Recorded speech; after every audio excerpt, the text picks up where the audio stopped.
Baik, di sini saya Naswa Alfawiguna akan sedikit menjelaskan tentang latar belakangnya.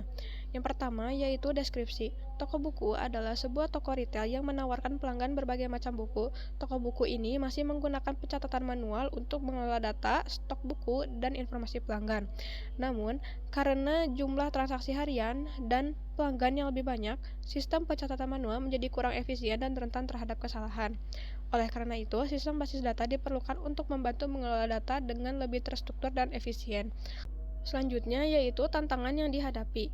Toko buku menghadapi beberapa permasalahan dalam mengelola data. Yang pertama yaitu kesulitan dalam mencatat transaksi, yang kedua ketidakakuratan dalam pelacakan stok, yang ketiga kurangnya data pelanggan untuk dianalisis, dan yang keempat keamanan data yang rendah.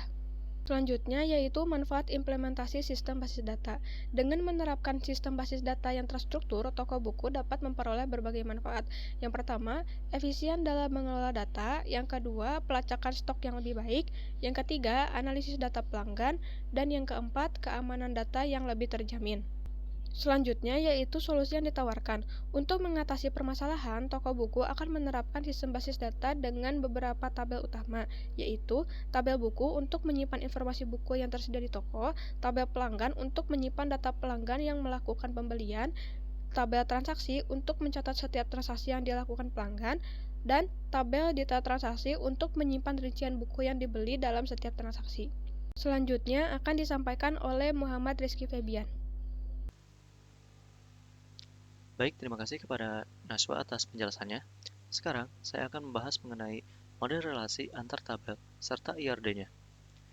Nah, pada sistem ini memiliki 4 tabel utama, yaitu buku dengan atributnya yaitu buku ID, judul, penulis, penerbit, harga, dan stok. Kedua pelanggan dengan atributnya customer ID, nama, email, telepon, dan alamat. Ketiga transaksi dengan atribut transaksi ID, customer ID, serta tanggal transaksi. Dan terakhir detail transaksi dengan atribut transaction ID, buku ID, jumlah, dan subtotal. Selanjutnya relasi. Pelanggan dapat melakukan banyak transaksi atau one-to-many, dan buku dapat dibeli dalam banyak transaksi atau many-to-many, sehingga diperlukan tabel detail transaksi sebagai penghubungnya. Selanjutnya ada diagram ERD. Nah, seperti yang bisa kita lihat pada diagram ERD ini, terdapat beberapa entitas utama beserta atribut dan relasinya. Saya akan menjelaskannya satu persatu. Pertama, entitas buku. Buku memiliki book ID sebagai primary key dan atribut seperti judul, penerbit, stok, penulis, serta harga. Buku dapat dipesan dalam banyak transaksi yang direpresentasikan oleh relasi dipesan dalam dengan detail transaksi. Nah, kedua ada entitas pelanggan. Pelanggan memiliki customer ID sebagai primary key serta atribut nama, telepon, email, dan alamat. Pelanggan dapat melakukan banyak transaksi yang direpresentasikan oleh relasi dilakukan oleh dengan transaksi. Ketiga, transaksi ini memiliki transaction ID sebagai primary key serta atribut customer ID dan tanggal transaksi. Transaksi dapat terdiri dari banyak buku, sehingga dapat hubungan termasuk dalam dengan detail transaksi. Terakhir, entitas detail transaksi berperan sebagai penghubung antara buku dan transaksi, memiliki atribut seperti book ID, transaksi ID, jumlah, dan subtotal yang memungkinkan sistem menyimpan lebih dari satu buku dalam satu transaksi. Nah, secara keseluruhan, ERD ini memastikan bahwa sistem dapat mencatat transaksi dengan baik, mengelola stok buku secara real-time, serta menjaga integritas data pelanggan dan pembelian mereka. Demikian penjelasan materi dari saya. Selanjutnya akan disampaikan oleh saudara Andriansyah Rahmatullah. Andre, dipersilakan. Di sini saya akan melanjutkan penjelasan dari yang telah dijelaskan oleh Rizky Febian. Yang pertama, implementasi yang pertama yaitu membuat database dan tabel. Membuat basis data bernama toko buku, menyimpan informasi buku dengan kolom book ID, judul, penulis, penerbit, harga, dan stok. Menyimpan informasi pelanggan dengan kolom customer ID, nama, email, telepon, dan alamat. Menyimpan informasi transaksi dengan kolom transaction ID, customer ID, dan tanggal transaksi. Menghubungkan customer ID dengan tabel pelanggan. Menyimpan detail transaksi dengan kolom transaksi ID, book ID, jumlah, dan subtotal. menghubungkan transaksi ID dengan tabel transaksi dan book ID dengan tabel buku. Yang selanjutnya yaitu pembuatan constraint, menambahkan sebuah constraint pada tabel detail transaksi dengan menggunakan perintah alter tabel detail interaksi diubah untuk menambahkan constraint baru yang diberi nama chk_jumlah. Constraint ini menggunakan klausa check untuk memastikan bahwa nilai dalam kolom jumlah harus lebih besar dari 0. Dengan kata lain, constraint ini memastikan bahwa setiap entry dalam kolom jumlah di tabel detail transaksi memiliki nilai positif sehingga tidak ada transaksi yang memiliki jumlah 0 atau negatif. Constraint ini membantu menjaga integritas data dan tabel detail interaksi.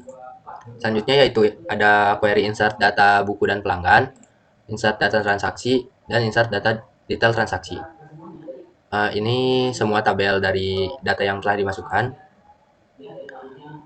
Penjelasannya yaitu masukkan data ke dalam tabel buku, pelanggan, transaksi, dan detail transaksi dalam database toko buku.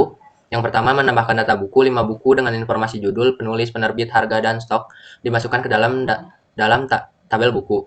Yang kedua, menambahkan data pelanggan, 5 pelanggan dengan nama, email, telepon, dan alamat dimasukkan ke dalam tabel pelanggan. Yang ketiga, menambahkan data transaksi, 10 transaksi dengan customer ID yang merujuk ke pelanggan, serta tanggal transaksi dicatat dalam tabel transaksi. Yang keempat, menambahkan detail transaksi. Setiap transaksi mencatat buku yang dibeli dengan jumlah dan subtotal harga dalam tabel detail transaksi. Query selanjutnya yaitu tampilkan informasi dari relasi antar tabel. Ya, ini query contoh yang pertama dan ini query contoh yang kedua. Ini tabel query contoh pertama. Dan ini tabel query contoh kedua. Penjelasan query contoh pertama yaitu menampilkan informasi tentang transaksi yang dilakukan oleh pelanggan, buku yang dibeli, jumlah buku yang dibeli, dan subtotal yang dibayarkan. Ini sangat berguna untuk analisis penjualan dan memahami pola pembelian pelanggan. Kebutuhan proses bisnis antara lain laporan penjualan. Informasi ini membantu untuk memantau transaksi yang dilakukan oleh pelanggan dan buku yang paling sering dibeli. Manajemen inventaris mengetahui jumlah buku yang dibeli akan membantu dalam merencanakan stok buku. Selanjutnya yaitu penjelasan query contoh kedua.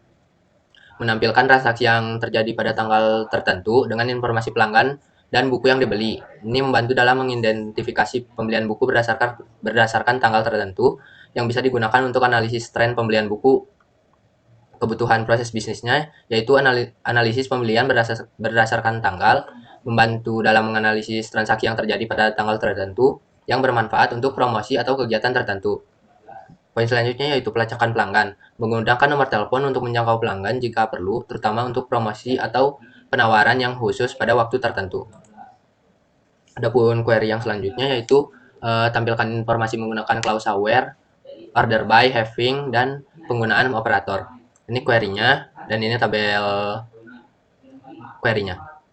Where di sini menyaring transaksi yang memiliki subtotal lebih dari 100.000 dan order by-nya mengurutkan hasil berdasarkan tanggal transaksi secara menurun atau terbaru ke yang terlama.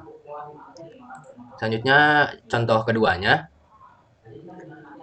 Di sini having menyaring hasil agregat hanya menampilkan buku dengan total jumlah terjual lebih dari 3 dan group by-nya mengelompokkan hasil berdasarkan judul buku. Order by-nya mengurutkan hasil berdasarkan total jumlah terjual secara menurun. Selanjutnya yaitu tampilkan informasi menggunakan fungsi agregat, SPT sum, count, AFG, DSB yang dibuat dalam bentuk view. Query yang ada di sini yaitu menampilkan total jumlah buku yang terjual dan total pendapatan yang dihasilkan dari penjualan buku. Sum data jumlah, menghitung total jumlah buku yang terjual untuk setiap judul buku. Sum data subtotal, menghitung total pendapatan yang dihasilkan dari penjualan buku. Group by buku judul, mengelompokkan data berdasarkan judul buku.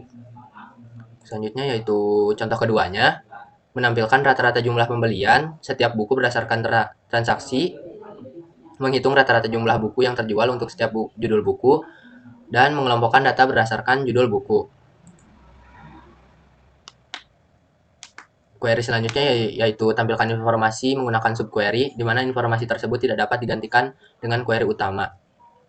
Di sini subquery digunakan untuk mencari harga rata-rata buku, kemudian menampilkan pelanggan yang membeli buku dengan harga lebih tinggi dari harga rata-rata tersebut. Keduanya, Subquery ini digunakan untuk menemukan harga buku terendah yang pernah dibeli oleh setiap pelanggan berdasarkan transaksi mereka. Sekian dari saya. Materi selanjutnya akan dilanjutkan oleh dia. Selanjutnya yaitu pengelolaan hak akses pengguna. Untuk membuat user baru dengan akses select pada tabel tertentu, kita perlu membuat user baru terlebih dahulu di MySQL dengan cara meng-create user, kemudian memberikan nama username-nya. Di sini saya menggunakan username dengan nama kasir_user @localhost, yang dimana hanya bisa login dari localhost saja. Kemudian untuk mengatur passwordnya, kita menggunakan identified by, kemudian memasukkan passwordnya. Di sini saya menggunakan password 123. Maka user dengan nama kasir_user telah dibuat tetapi belum memiliki hak akses database ataupun tabel manapun. Nah, untuk memberikan hak akses select pada tabel tertentu, kita perlu membuat grant select di mana untuk memberikan hak akses hanya untuk mengselect saja. Kemudian on toko buku.pelanggan, hak akses diberikan hanya untuk tabel pelanggan yang ada di database toko buku. Kemudian to kasir_user @localhost, yang dimana hak ini diberikan ke user kasir_user yang hanya bisa login dari localhost saja. Maka user dengan nama kasir_user hanya bisa mengselect data dalam tabel pelanggan saja, tetapi tidak bisa untuk menginsert, mengupdate, atau mendelete data. Untuk menerapkan perubahan hak akses tersebut, kita perlu menggunakan push privilege, yang dimana untuk memastikan bahwa perubahan langsung diterapkan. Jadi, hak akses yang diberikan langsung aktif tanpa perlu men-restart MySQL. Untuk pengujiannya, kita perlu menggunakan koneksi baru di MySQL Workbench, yaitu dengan cara di halaman utama MySQL Workbench terdapat tanda plus di samping MySQL Connection untuk membuat koneksi baru. Selanjutnya akan muncul jendela setup new connection. Nah, di sana kita perlu mengisi informasi seperti connection name. Nah, di sini saya menggunakan kasir user, kemudian username. Username-nya harus sesuai dengan username yang telah dibuat tadi. Nah, yaitu kasir_user. Selanjutnya kita langsung klik saja test connection, maka akan muncul connection warning. Pesan tersebut merupakan pesan error yang muncul karena versi MySQL server yang terinstall yaitu 8.4.3 tidak sepenuhnya compatible untuk MySQL Workbench yang saya gunakan. Nah, tetapi masih bisa menggunakan Workbench dengan cara mengklik continue anyway, tetapi ada kemungkinan beberapa fitur yang tidak berjalan dengan sempurna. Nah, selanjutnya ketika kita telah mengklik continue anyway, akan muncul perintah untuk memasukkan password. Nah, password di sini harus sesuai dengan password yang telah kita buat di sebelumnya, yang bersama dengan username. Ketika sudah dimasukkan, maka klik OK. Maka akan terdapat pesan successful jika terkonfigurasi dengan benar. Nah, ketika kita kembali lagi ke halaman utama, maka akan muncul koneksi baru di layar utama. Nah, untuk pengujian akses select, kita perlu memanggil database terlebih dahulu, yaitu database toko buku, kemudian mengselect tabel pelanggan, maka akan sukses dan akan menampilkan data-data yang ada di tabel pelanggan.